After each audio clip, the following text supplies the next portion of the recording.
Welcome to Market Catalysts. I'm Julie Hyman, and we are 30 minutes into the U.S. trading day, so let's get to the three market catalysts we're watching this hour. First up, full earnings coverage on Meta and Microsoft as the tech giants spend big on AI. And speaking of spending, we're going to break down Tesla's results and where the company is looking to unleash $20 billion in CapEx. Plus, President Trump lashes out at the Fed after keeping rates on pause. We'll have more on the decision, the future of rates, and who could be the next Fed chief. Taking a look at the major averages right now, we have an interesting divergence happening today. It's not that everything isn't down. It is, but it's the magnitude with which it's down. So, for example, the Dow here is down about 104 points. That's only about 0.25%. The S&P 500, though, is down 0.7%, and the Nasdaq is down 1.5%. It all has to do with how things are weighted. So let's take a look at what's going on in the Nasdaq 100 to get a little bit more insight into this. So basically, you have a couple things to blame here, mostly Microsoft, which obviously has a large weighting within the Nasdaq 100 and the Nasdaq Composite and is down 11.5%. We're going to dig into why in just a moment. Counterbalancing that, but not really, is Meta, which is up 8.5%. But you see a lot of other red on your screen here. Alphabet, for example, is down more than 2%. Palantir taking a hit of 5%. Intuit, I see in dark red here, down 7%. Adobe, Synopsys, Palo Alto. So there's a lot of sort of dark red on the screen here that, along with Microsoft, is sort of weighing on what's going on in the Nasdaq in particular. Sector-wise, tech is the worst performing group, but it's the only group that is underperforming the average. In other words, you've got a lot of green on your screen today. Energy stocks are rising along with oil prices. Communication services, because, by the way, that includes Meta, is at a new record today. This ETF XLC. Industrials are rising. So really, this is a tale of tech pulling down the overall market. Just a couple other quick things I want to check on outside of stocks that bear mentioning and that we're going to dig into a little bit more later in the show.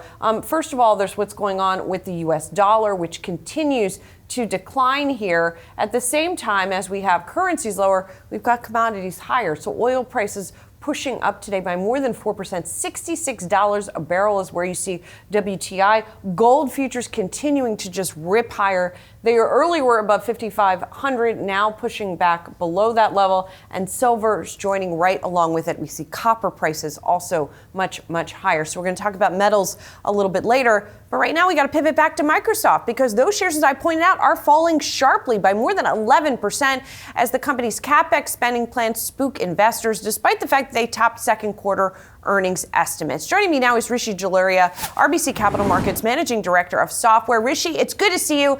And hopefully you can sort of walk us through what's going on here, because I find it really interesting that sometimes investors hate more spending and sometimes they don't. Meta is an example of where they don't hate it today. Microsoft is an example of where it is seemingly more alarming. Is it just because Azure is missed maybe some estimates? What's going on here?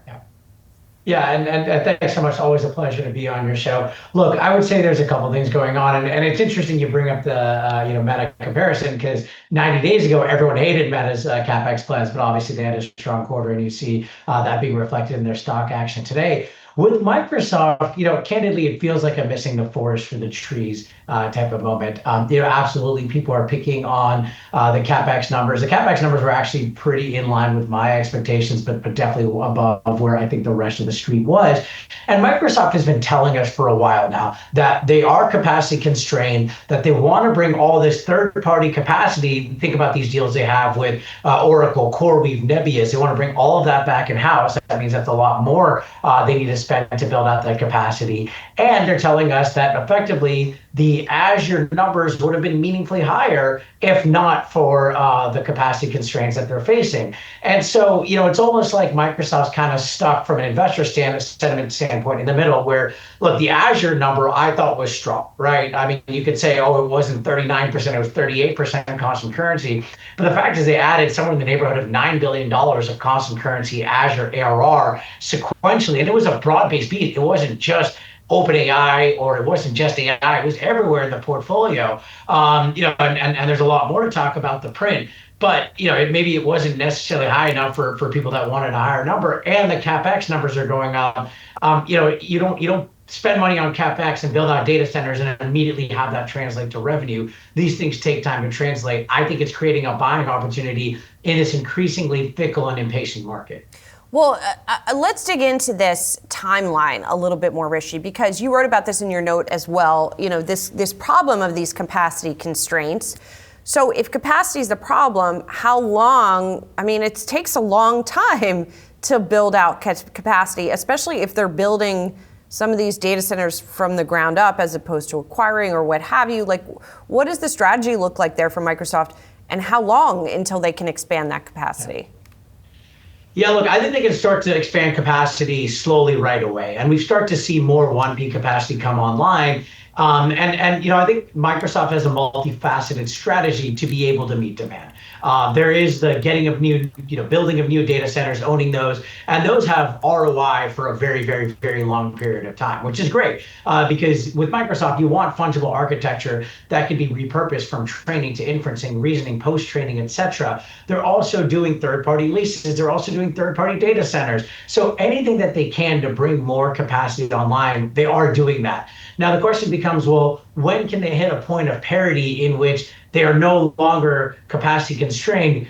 Look, it's not going to happen until at least the end of their fiscal year, which is June fiscal year end. It could be after that. It just depends on the rate of AI demand. And look, I mean, clearly we're dealing with unprecedented AI demand given the arms race going on between the model providers. But you're also seeing this uptick in enterprise AI demand. And I think that's what got lost in the noise around Microsoft's print is a lot of the data points it gave us, be it Fabric, GitHub Copilot, M365 Copilot, we're strongly encouraging that we're starting to see the AI tailwinds not just be about brute force training of models and capacity build outs, but there's actual enterprise adoption. And I think that's what's needed for this kind of AI trend, today's stock market action notwithstanding, to really continue, and for that all important moment that everyone's waiting for when we start to see that kind of rotation from semis into software. Rishi, I did think that was, some of the data points that you brought up I thought were really interesting. That 15 million subscriptions for M365 Copilot, the contribution from OpenAI to net income of $7.6 billion was also interesting. I'm curious, as they give us sort of this transparency, if there's anything else that you want from Microsoft in terms of data. Are there other questions that you have about as they sort of shift the business model that would help you kind of analyze the company? Yeah, look, I think what could really help us is, it's good to get some of these paid user numbers. And one metric, by the way, that really stood out to me in addition to the M365 Copilot number was Microsoft Fabric reaching $2 billion of ARR, up 60%.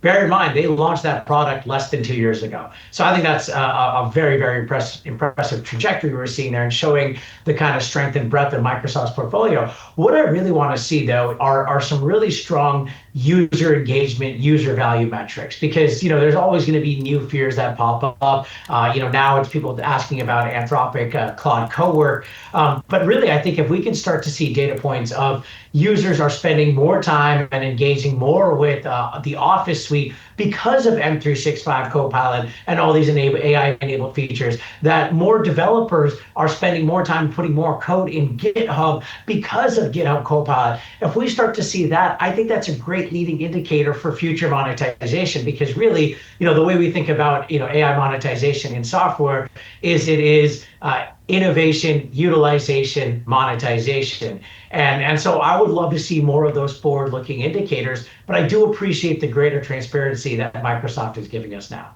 Rishi, on the point about OpenAI, they gave that net income contribution number. It seems like even without that, they would have beat estimates. That said, it seems like there is some concern out there about how leveraged they are to OpenAI, the relationship with OpenAI. Is it a liability or is it a benefit? I think it's actually a strength. Look, I think the more important number that's coming out is that OpenAI represents 45% of commercial RPO. That's basically a measure of think about as forward-looking backlog. Now, I think that's a conservative number because they are kind of risk adjusting it, especially on a duration impact. But I think two things are really important here. Number one, OpenAI is still, for all the kind of gains that Anthropic and Google with Gemini have made in 2025, OpenAI is still also at the cutting edge of this, right? I think it's candidly a three-horse race, and it's an oligopoly between these three model providers. And Microsoft still has research rights till 2028. They have IP rights until 2032, which includes AGI, and that means, by the way, no gross margin drag. They have API access. So I actually think that OpenAI relationship is a huge strength for them. But the second thing that I would say that I think gets missed a lot is when we think about all these applications that they built, be it M365 Copilot, GitHub Copilot, Dynamics, security, et cetera, they're all built in a modular fashion. That means they're model agnostic or actually multi-model in nature. So you can choose to use OpenAI or Anthropic or even open source, be it Mistral or Llama, under the hood of these. And so the future fortunes of them at the application layer and the developer layer, the security layer, are not dependent on OpenAI.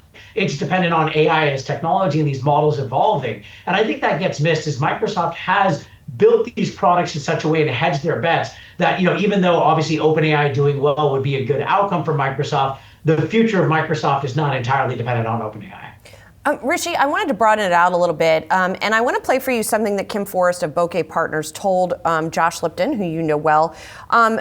He asked her how software businesses navigate this LLM future, because as you know, many of them have been underperforming, and I want to play for you what she said. Well, I think people really are leery of things like Salesforce that have been growing because they've been adding functionality. And now people think, well, you could just, use Claude and write whatever you want. Well, as an ex-software engineer, good luck with that. I think it can help people write code, but I'm always kind of skeptical about that. And so I wanted to get your take on that, Rishi. This sort of cavalier assumption that, we don't need these enterprise software companies anymore because people are just going to vibe code everything. Yeah, no, and I fully agree with what she's saying. Look, I would say this is, yes, barriers to entry in software have come down. You and I could probably create a software product that's a minimum viable product, get it out of the market with $500 in 6 months of time. And I'm not a software engineer by trade myself. But I think this is a great thing. It means the software TAM is going to grow. It means more innovation, and more innovation means more customer success. And that means a larger TAM that we can go after. And so I agree, enterprises are not going to be vibe coding. Where I think it creates a little bit of pressure on a company like Salesforce is the ability to upsell new products, because customers are going to say, hey, we see that barriers to entry are coming down. We're going to push back on price increases. It'll be harder to expand. So I think there's some there at the margin, but that's also missing the opportunity that so many of these companies have to actually double down on innovation, double down on customer success. I would point to a company like HubSpot, for example, or even Microsoft that we're talking about, where they can actually double down on AI, actually innovate around it, and not just bolt on an agent or two, but really go AI first and AI native.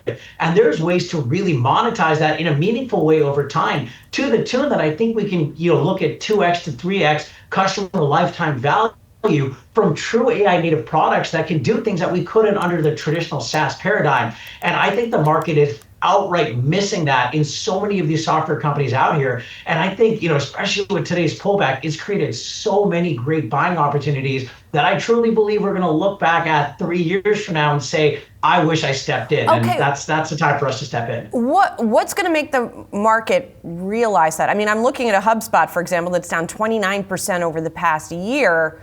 What changes to, for the light bulb to go off? I think two things need to happen. Number one is we need to see acceleration in growth, right?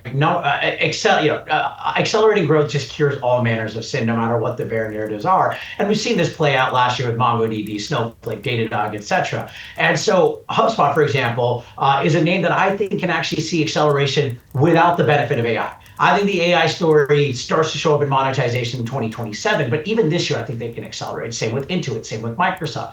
And I think it's accelerating growth is piece number one. But I think piece number two is actually showing proof points around AI. If HubSpot or Intuit or even Microsoft is starting to show us metrics around this as well. If they can show metrics that customers are coming to them, they're using their AI solutions, they're getting real value out of it, it's driving greater engagement, and they're not instead escaping to adjacent solutions on on the model providers, I think that starts to really poke holes in that bear case, on this existential AI and software bear case. And I think that really starts to kind of show how dislocated some of these stocks are. So those are the two things that we'll be watching for during this earnings season and beyond. Rishi, I feel like if there was a table in front of you, you'd be pounding it. You're fired up about this stuff. I love it. Thanks so much. Appreciate it. Thank you so much. Take care. Coming up, President Trump lashes out at the Fed after the central bank keeps rates on pause. We'll break down the latest and what the Fed could do next.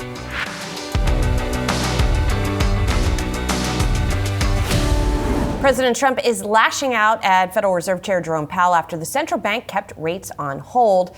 This morning, the president said that Powell is hurting not only the country, but also national security and is costing Americans hundreds of billions of dollars in unnecessary interest. This is not new, of course.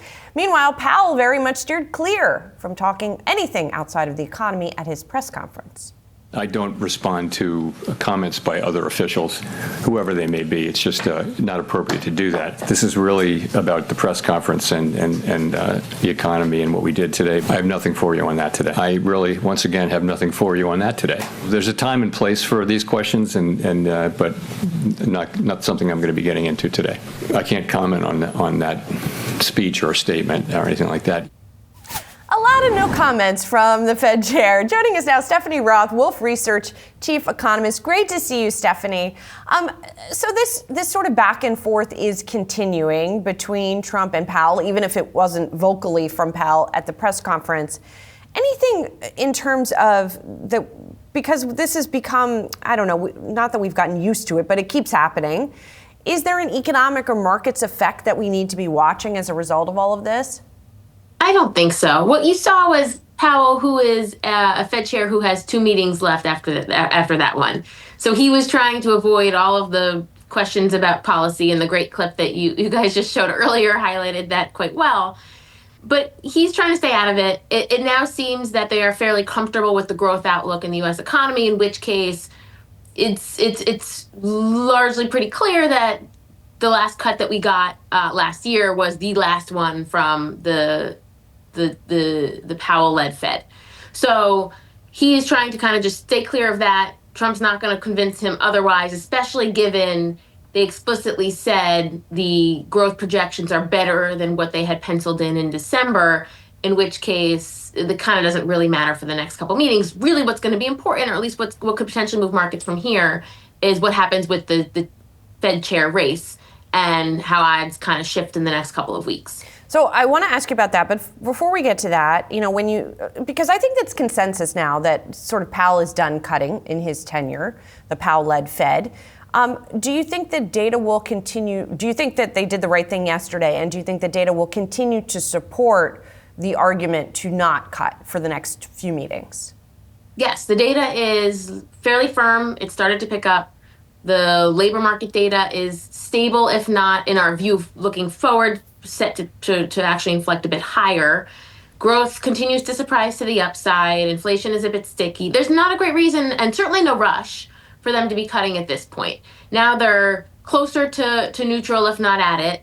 And as Powell noted, maybe they're on the top end of what their estimates are for neutral, but there's not really an urgency at this point, especially since fiscal policy is going to start to become fairly accommodative in the next couple of months as the stimulus checks from One Big Beautiful Bill start to hit and flow into the economy. So there's very little reason for the Fed to be cutting at this point. Perhaps later this year, under a new Fed chair, is when they might be able to deliver a few more cuts.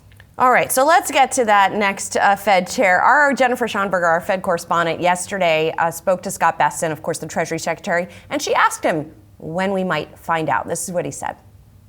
In terms of Fed search, we got some great candidates. I was talking to the president about what he's thinking on the plane back from Iowa last night, and my inclination is we may hear something in the next week or so.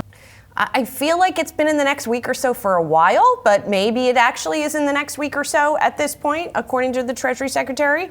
So Rick Reeder is still in number one spot on Polymarket with 38%, but Christopher Waller, after his dissent yesterday, moved higher.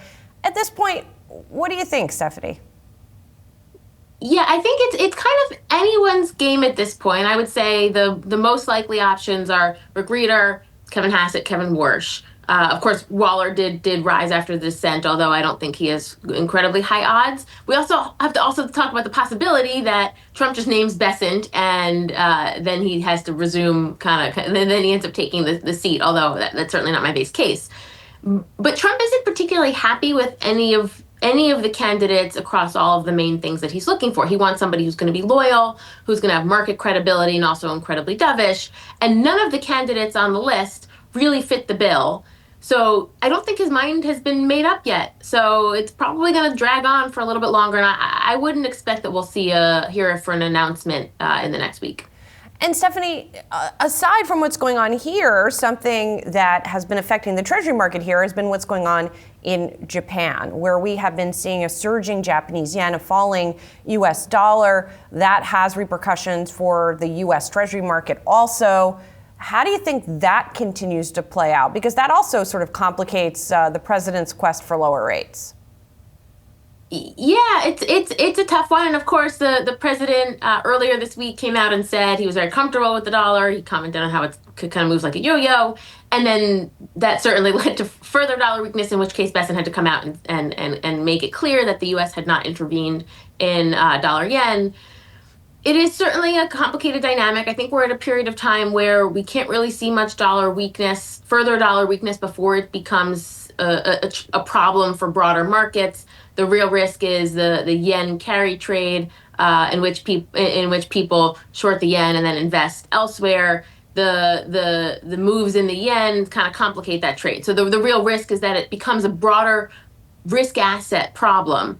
And they have to really be careful about that. Our best guess is that as we move through the next couple of months and you get better economic data, that will just naturally support the dollar.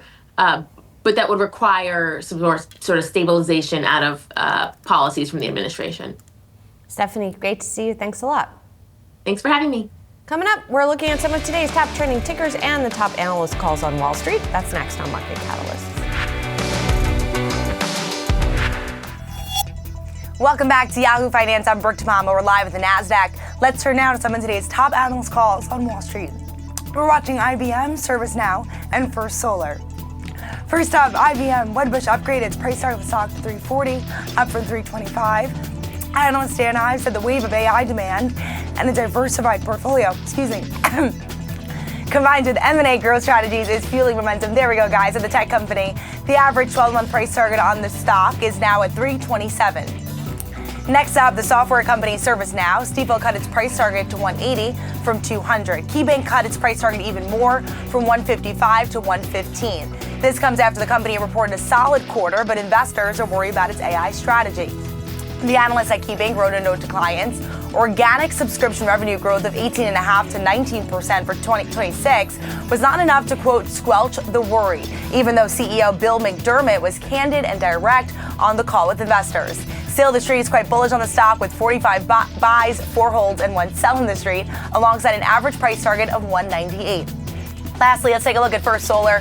BMO Capital cut its rating on the stock to market perform from outperform over potential competition from Tesla. The analyst said Tesla's plan to lean into solar could be a risk to First Solar or even impact pricing. There are now 30 buy ratings, 11 holds, and 1 sell rating on the street for First Solar. Thanks for bearing with me, guys. Keep it right here on Yahoo Finance because we'll be tracking all the latest market moves and top calls throughout the session.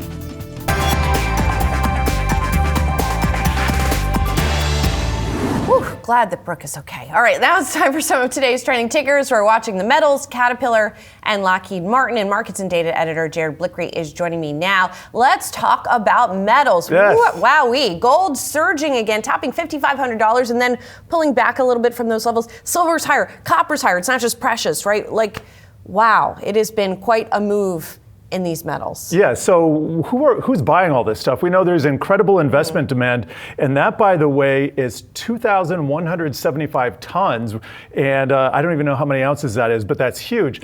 Central banks have been the biggest marginal buyers over the last few years, and in fact, that trend started about 10 years ago. But we've seen, starting in 2022, they have been buying 1,000 tons a year. And I just got some statistics only a few hours ago from the World Gold Council. They say that fell off a little bit in terms of the pace, but still central banks bought about 863 tons. So down from over 1,000 to 863.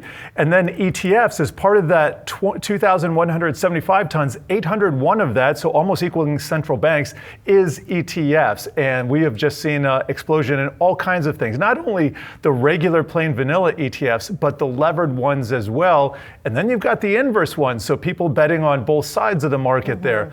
When you put it all together, just huge demand. So that's gold. And then in silver, we have just seen ETFs that have been dead for years and really had no assets under management come to life over the last few months. And I was just doing an episode of Stocks in Translation with Steve Sosnick yesterday, and our number of the day was $210. And that was the price inflation adjusted high from way back in 1980. There's a story about the Hunt brothers cornering the silver market. Look it up. It's a fascinating story.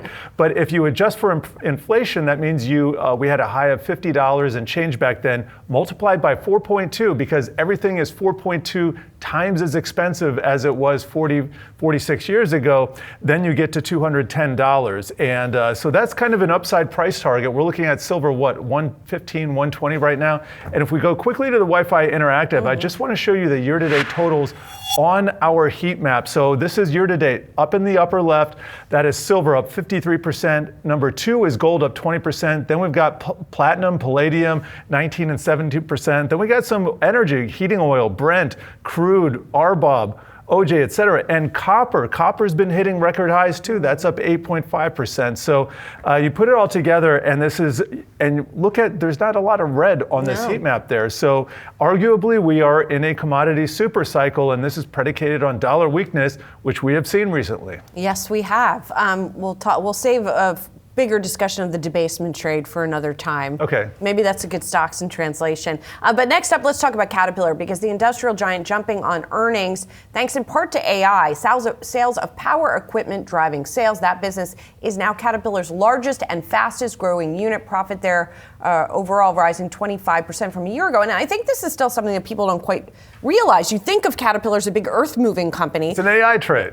I was just looking at the numbers, power and energy. And this, by the way, isn't just data centers, it's also sales to the energy business, to the oil and gas business. $9.4 billion in the quarter. Construction sales, by contrast, $6.9 billion. Mining, $3.4 billion.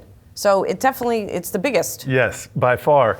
And then just one of the numbers that really stood out to me was a backlog. This was kind of a shocker. $51.2 billion, and that is up $11.3 billion quarter over quarter. The expectation was for $2 billion. Oppenheimer, which rates the stock and outperforms, saying the standout data point was backlog growth of $11.3 billion quarter over quarter. Buy side looking for that $2 billion mark, and that was up 71% year over year. Then you have AI-linked power gear, which you just touched on. That's doing the heavy lifting, even as headline profits are getting squeezed by tariffs. I'll get to that in a second. Power and energy sales up 23%. Profits there up 25%. And then you have tariffs as the swing factor. The stock is doing very well this year. It's one of the top. It's at a record, is it not? Yes, it's been hitting records. If we go to the Wi-Fi Interactive, I'll just chart this real quickly. We have our Dow heat map up here. This is year to date, and we have Caterpillar up 13.8%. I'll sort by performance so you can see it's number 2, second to Honeywell. But look at this is a 3-year chart. It has been hitting record highs consistently for the last few months. So the last thing was tariffs. Incremental tariffs cost seen at $800 million in the first quarter and $2.6 billion for 2026. Citi rates the stock a buy, saying we anticipate CAT stock to have a fairly muted reaction, although it's up today. Somewhat underwhelming 2026 guide, but explosive growth in the backlog. So if the margins were to improve, if the tariff threat were to come off a little bit, imagine what the stock would do then. Yeah, and the tariff hit, by the way, is expected to be larger this year than last year, and will put some pressure on the margin. So that's an example of a company eating some of that tariff cost. Let's talk about Lockheed Martin finally. That stock is rising as the company's guidance beat analyst expectations, and they also record deliveries of their F-35, and it sounds like they have a new agreement with the Pentagon as well. We know that Congress is, has approved some new defense spending, is deliberating over more defense spending, and we've seen big moves in a lot of the defense stocks. Yes, let's go back to the Wi-Fi Interactive and just highlight that here, because we'll see only GE here down 5.4%, but Lockheed Martin, which I'm circling right now, that's up 30.8% this year. And I will just show you, this is again a 3-year chart, just broke the 2024 highs, and you can see what a pace. Let me just dial that down. That's a record as well, right? Yes, let me dial that down to a 3-month, and you can see it has come alive this year. And one thing I noticed last year in the big post-Liberation Day sell-off, where we almost had a bear market in just inside of a few days, was that the aerospace and defense sector really held its own. It held up better than just about any other industry, and it also came roaring back. Let me just show you a 1-year chart, because you can see that here. Here, there was it basically flatlined over that period when everything else was tanking. Then it had a little bit of a dip in June or July, and then it kind of took off for a few months, came back. This is Lockheed, but it kind of follows the sector overall, and the aerospace and defense sector was one of the strongest and most consistently performing stocks last year, so lower volatility, and it's just that kind of I don't want to say guaranteed, but there is a government backstop because of those revenues. But of course, they're not immune to tariffs. They're taking that as well. Just a quick note for this year, the company said earnings per share are going to be at least $29.35. Analysts on average had looked for $29.09. So not too bad. Thanks so much, Jared. Coming up, we'll hear from Treasury Secretary Scott Bessent on Trump accounts and the future of the Federal Reserve. Stay tuned. You're watching Market Catalysts.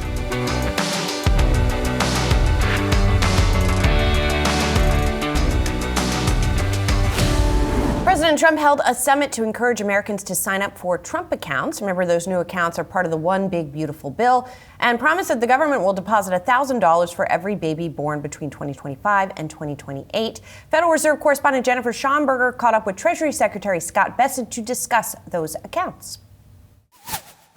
Look, I think it's taking the capital markets to everyone. I always say it's the biggest merger in history. It's Wall Street and Main Street.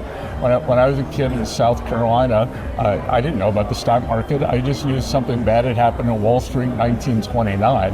And now, for the next 4 years, every child getting $1,000 put in an index fund in their Trump account. They're going to learn about the markets. Their parents going to learn about it. And the president has done peace deals, trade deals, and tax deals, but I think this could be his most enduring legacy, because these won't open up for 18 more years, and if someone rolls it into an retirement account, it won't be for 65 more years. But giving everyone a piece of the American dream, I think, is a game changer. Now, every child who's born for the duration of this administration gets $1,000 to start, and they can contribute up to $5,000 a year, kind of similar to an IRA. Will it automatically be invested in an index fund? How will that work? And will there be, perhaps at some point, company matching as companies match 401ks? Oh, no, we have company matching now. So everything will be contributed into the index fund, the lowest cost, broad-based, broadly diversified. But we're going to hear from a lot of great American companies today who are going to contribute. Parents can contribute, family members can contribute, and the other thing that we are seeing is some great American philanthropists are also contributing. So Michael and Susan Dell are contributing to a lot of the children who aren't eligible for the $1,000. So you can open an account per child up until age 18. Michael and Susan Dell have contributed $6.25 billion to all children in America who are not in the top 20% economically of zip codes. Ray Dalio and his wife have adopted the children in the state of Connecticut. We just heard Brad Gerstner has adopted his home state of Indiana, all the children under 5 years. I think we're going to have a big announcement on Oklahoma today. We hope by the day the accounts are rolled out, July 4th, July 5th, that all 50 states will be spoken for. Could we see even more than $1,000 perhaps at this point? Oh, it could be much more. I mean, it could be topped up. And the other thing too is, I don't know if I would want to be a toy maker now, because I think friends, parents, grandparents, aunts, uncles will maybe contribute to the accounts instead of give a toy. You're creating the foundation for wealth for the next generation by giving them a jump start. What about giving children, Americans, the tools they need to manage themselves? For example, we know that American history is mandated to be taught in classes, middle school, high school. What about a federal mandate to teach investing in middle school and high school? Is that something the administration would support? I know you're big on financial literacy. Yeah, so I've done a lot of work with financial literacy. I don't know if we do a federal mandate. We would encourage states to do it. I think about 2/3 of the states do it now. And I think the great thing about these Trump accounts is that for a lot of families, the 38% of families have no investments in the stock market. This will change that, and I think that it will become the ultimate real-time learning lab, because as the children, the parents look on their phones every day, every week, every month, and they'll become interested. At Treasury, we have Financial Literacy Month, and we're going to keep pushing out more and more. And I think many of this, so the other match that can come is from states. So I think we're going to have 20 states, and I think the states are all going to have financial literacy requirements maybe to receive the donation. You're also head of the IRS. What are you seeing in terms of account signups at this point for the Trump accounts, and what are your expectations for tax season? Well, we've already seen 600,000 signups just this week. So the TrumpAccount.gov, if any of your viewers want to go on. And for the IRS, I can see there's going to be a big refund season, because one big beautiful bill was signed on July 4th. And we did not give guidance on withholding changes for the president's signature policies: no tax on tips, no tax on overtime, and no tax on Social Security, deductibility of American cars on the loans. So working Americans going to have the very nice tax refunds, encouraging everyone to change their withholding. Now their take-home pay will go up. So I was in Iowa with the president yesterday. We were in a diner/restaurant, and the wait staff there couldn't have been more excited. I also cover the Federal Reserve, and the Federal Reserve is meeting today. They are expected to hold interest rates steady after cutting 3 times at the tail end of last year. I know that you, the president, have called for the Fed to continue cutting. What is your message to the Fed today, and do you have any update on the search for the next Fed chair and when we could possibly see an announcement? Yeah, and I haven't necessarily called for cuts. I just said that I think the neutral rate's lower, and I think that inflation is moving down the target faster than maybe some members of the board or the Reserve Bank presidents do. So, but my message is always have an open mind. In my lifetime, we had Paul Volcker, who was a great Fed chair. Then we had Alan Greenspan, and Volcker really had to take a lot of tough medicine, bring inflation down. Greenspan, on the other hand, in the 90s, could see the productivity boom that was coming. He had an open mind, and he let the economy really grow at its potential. Government paid down tremendous amount of debt thanks to the Clinton administration, the good work of Newt Gingrich and the House Republicans. So what I am saying here is have an open mind that growth does not equal inflation, and let's see what happens. And in terms of Fed search, we got some great candidates. I was talking to the president about what he's thinking on the plane back from Iowa last night, and my inclination is we may hear something in the next week or so. Mr. Secretary, thank you so much for your insight. So appreciate it. Good to see you. Good to see you as well. That's Treasury Secretary Scott Bessent. Coming up, what's ahead for Tesla as it makes a big shift away from EVs and towards robotics, autonomous vehicles, and even making its own chips. That's next.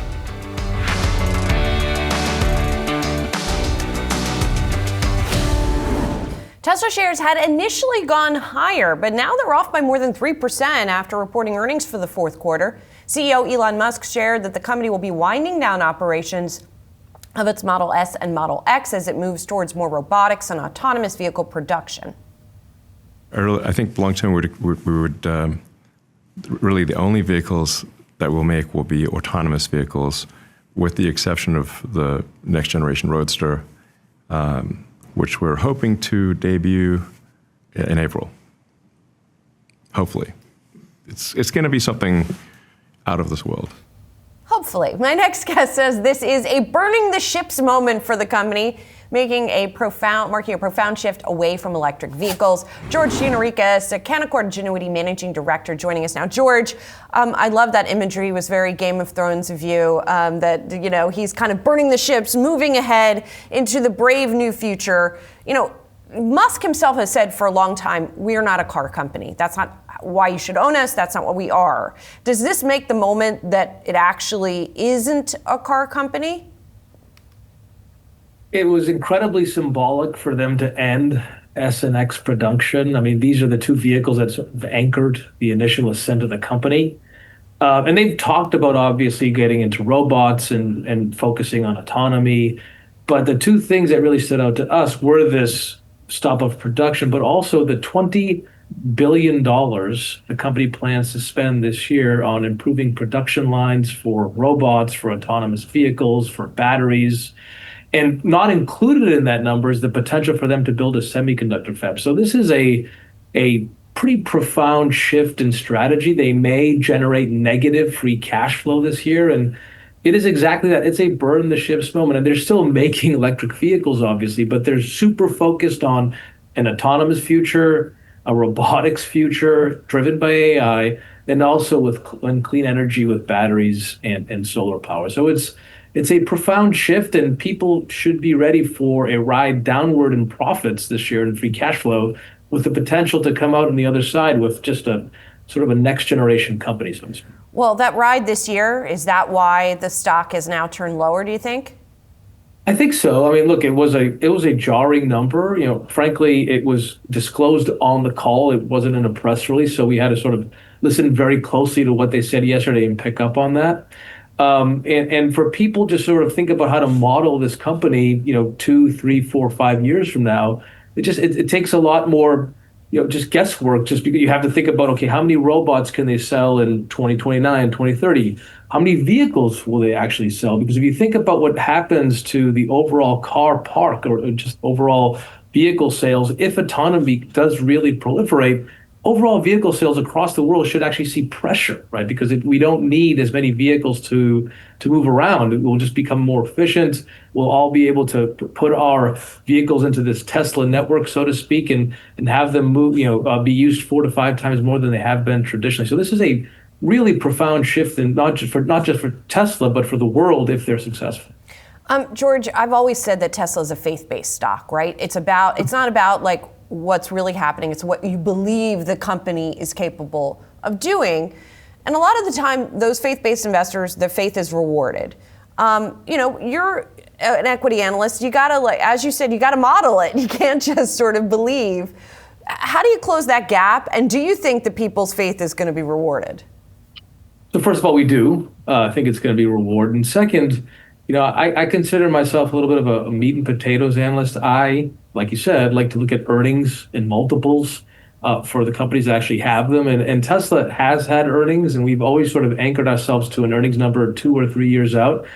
And we did our best, to try to understand exactly what the earnings power for the firm is. And granted, there is a high degree of risk here, just because we don't know exactly what the trajectories for autonomy and robotics will be. But we get to around $11 in earnings, non-GAAP earnings in 2028. And you have to assume that they grow vehicle sales, and they sell a lot of cyber cabs, and they continue to sell the Model 3 and Model Y, and then they build a robo-taxi business, and they start to build these and sell these robots. And that's what you need to get to that $11 number, which is in our model. And so if you put a pretty healthy multiple on that, you get to our price target. And so that's what people have to believe, that they will be successful in autonomy, that they will actually start selling these robots, that they will start to make them. And one really important point here is that the company is extremely vertically integrated, right? So they've always had this mantra of vertical integration, but they're taking that to, in our opinion, to the next level. I mean, they are mining and refining lithium, for example, and they will start potentially to manufacture their own semiconductors. And this is important specifically because, he sort of alluded to this on yesterday's call, Mr. Musk did, that he sees geopolitical risk being an increasing factor to put into their business planning. So he doesn't want to rely on Taiwan Semi, in our opinion, for example, to get his chip supply. So this is extreme vertical integration, really interesting growth from robotics and autonomy. But you have to your point, take a leap of faith here. Well, and so as you try to sort of close that gap between faith and reality, do you think the robotaxi plans are achievable at this point on the timeline that he's laid out? And probably more importantly, or more audaciously, perhaps the optimist goals? So in terms of robotaxi, he did lay out several cities this year that Tesla plans to embark on and offer their service. They've started in places like Austin and in the Bay Area. So to answer your question, yes, we do believe they'll steadily climb that ladder and proliferate the robotaxi in more markets. And what he said on yesterday's call is that they would be even more ambitious if it wasn't for state and local regulators sort of having to sort of pass muster and make sure that they can get into all these jurisdictions across the country. And on Optimus, yes, it does take a leap of faith to believe that the world will start to increasingly deploy humanoid robots in factories and maybe even at home. And Tesla, by the way, is not the only company that believes in that kind of future. There at CES this year, there were a number of US companies and even more Chinese companies that are betting on a future that's dominated by humanoid robotics. Remember, Elon Musk thinks that every person in the world will have one or maybe two humanoid robots before we're all said and done. I really don't want a robot, George. I don't know. I don't know. I'm long humans. What can I say? George, thank you so much. I love humans. I hope everybody will still love humans in the end. I really appreciate it. Thank you, George. That's it for Market Catalyst. I'm Julie Hyman. Thanks for watching. More Yahoo Finance is coming up.